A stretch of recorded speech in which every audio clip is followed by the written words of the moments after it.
Hi friends, നമ്മളിപ്പോൾ ബാംഗ്ലൂർ പോവുകയാണെങ്കിൽ നമുക്ക് ഏറ്റവും കൂടുതൽ അഫോർഡബിളായിട്ടും ഫാസ്റ്റസ്റ്റായിട്ടും പോകാൻ പറ്റുന്ന ഒരു സംഭവം എന്താ പറയുക, മെട്രോ ആണെന്ന് നമുക്ക് എല്ലാവർക്കും അറിയാം. സോ നമ്മളിപ്പോൾ ഇന്ന് പറയാൻ പോകുന്നത് വിധാനസൗധ മെട്രോ സ്റ്റേഷനെ കുറിച്ചിട്ടാണ്.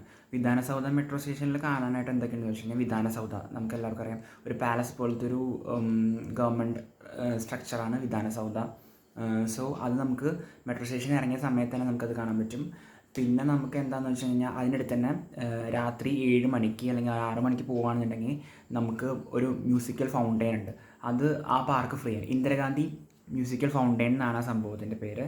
സോ ആ മെട്രോ സ്റ്റേഷനിൽ പോകുകയാണെന്നുണ്ടെങ്കിൽ നമുക്ക് വിധാനസൗധയും കാണാം. കുറച്ച് നടന്ന് കഴിഞ്ഞ് കഴിഞ്ഞാൽ അല്ലെങ്കിൽ ഓട്ടോ പിടിച്ച് കഴിഞ്ഞ് കഴിഞ്ഞാൽ നമുക്ക് എന്താ പറയുക, musical fountain, Indira Gandhi musical fountain വേണ്ടിയിട്ടുള്ള ഒരു വൃന്ദാവൻ ഗാർഡൻസ് ഫൗണ്ടെയിൻ പോലത്തെ ഒരു മ്യൂസിക്കൽ ഫൗണ്ടെയിൻ നമുക്ക് കാണാൻ പറ്റും. സോ ഈ ഒരു മെട്രോ സ്റ്റേഷനിൽ ഇറങ്ങി കഴിഞ്ഞാൽ 2 ഡെസ്റ്റിനേഷൻ നമുക്ക് കവർ ചെയ്യാൻ പറ്റും. സോ എല്ലാവരും ഒന്ന് ട്രൈ ചെയ്ത് നോക്കാം. ഈ മ്യൂസിക്കൽ ഫൗണ്ടെയിൻ സ്റ്റാർട്ട് ചെയ്യുന്നത് ഈവനിങ്ങിൽ പോയാലാണ് കുറച്ചുകൂടി വൈബാവുക. സോ അത് ഇരുട്ടായാലാണ് അത് സ്റ്റാർട്ടാവുള്ളൂ. എൻട്രി ഞാൻ പോയപ്പോൾ ഫ്രീ ആയിരുന്നു. ജസ്റ്റ് ഇരുട്ടാകുമ്പോഴേക്കും അത് തുടങ്ങും.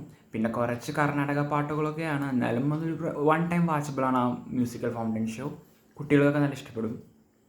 വിധാനസൗധ കാണാൻ മാത്രം നല്ല അടിപൊളി ഒരു ഗവൺമെൻറ് സ്ട്രക്ചറാണ്, അടിപൊളിയാണ്. സോ എല്ലാവരും ട്രൈ ചെയ്ത് നോക്കുക.